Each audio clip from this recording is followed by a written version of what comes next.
So, Skip, you talked about the twin calamities and the solution that the church can do in going upstream and creating those communities of faith and love that address those issues of adolescent mental illnesses and church participation later down the line. How do we create those communities that you're talking about that foster that kind of love?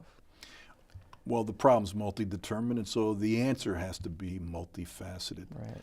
But the notion of enduring excellence, of being both able to sustain your core values and also address the challenges of change, have been much at the center of discussion of what we need to do differently. And you can find your way to answers to this question, both by looking to folks who are scholars of organizational theory or business development, and by folks who are scholars of youth ministry and church school and Christian education. The core commitment that we share, the core commitment that I want to lift up in our programs is we believe that these two problems are related, that there is a failure upstream of excellence and commitment and professionalism that is resulting in these problems downstream. And it's not going to get fixed upstream until we become committed about coming to an answer. And I actually found that the business theorist folks were more rigorous in how to address the questions of endurance and change. And one of the ones that was most helpful, one of the sources that I found most helpful, was a study by Jim Collins and Jerry Porras, who were professors at the Stanford University Graduate School of Business.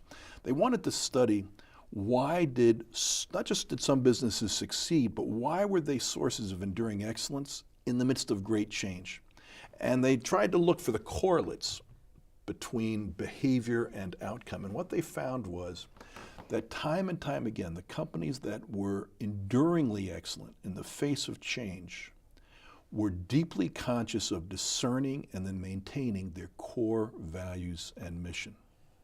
Their core values and mission. And when they went about studying how they did it, what was startling was that what they described as the business model for discerning your purpose, your values, your aspirations was essentially, though they didn't use the jargon, essentially a question of spiritual discernment. The way they put it was, you need to rigorously not create, but rather discover your mission. If you want to endure in the face of change, the first question is not what should we change or what should we be or what should we do differently. The first question is, who are we? And why do we do what we do? That's a discernment question. So they created a model of discerning the purpose, the mission, the values, and the aspirations of the organization that could discern who they authentically were rather than just what they thought they should be. I think if we're going to get a change in the quality and the transformative nature of our Christian education, Christian formation, and our youth groups and our youth ministries, we're going to have to be at least as professional and intentional as businesses are.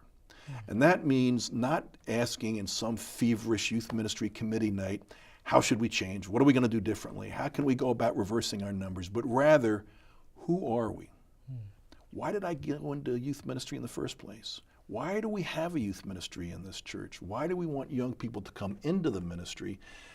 Those why questions are vocational questions. And when we dig deeply down on the vocational questions, we will come up with those core values that must never change, even while we come up with changes of practices that need to be nimble in the current culture. And the great advantage of our Christian faith is that this notion of enduring core values that never change, that is reduced to a clear purpose and mission statement, we have that in our Christ. This was a Christ who was quite clear about his purpose. He came that those who might believe in him would not perish but would have eternal life. He came that we might have life and have it abundantly. He was quite clear about his main value. The value was the great commandment. Love the Lord your God with all your heart, your soul, your mind. That is the first and greatest commandment, and the second is like unto it. You shall love your neighbor as yourself. This is the greatest commandment, and all the rest of the law and commandments hang on it. This could come right out of Collins and Porras' work, right? And then he was quite clear about his aspiration. Go and baptize all nations. Teach them to obey all the commandments that I've given you. So we have a model for clarity of purpose, high core values that do not change, and then an aspiration that is transformative and exciting. Now that doesn't mean that the mission statements of youth ministries will all simply replicate what Christ said, because you need to put it into terms that are exciting and dynamic and relevant to the young people you're ministering to.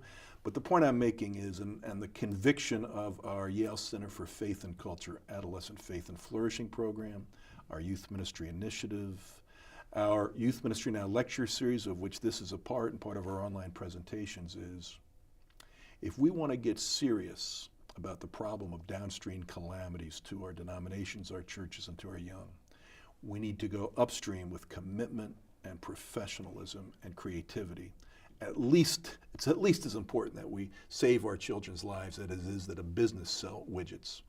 And we ought to be at least as serious about the process of turning it around.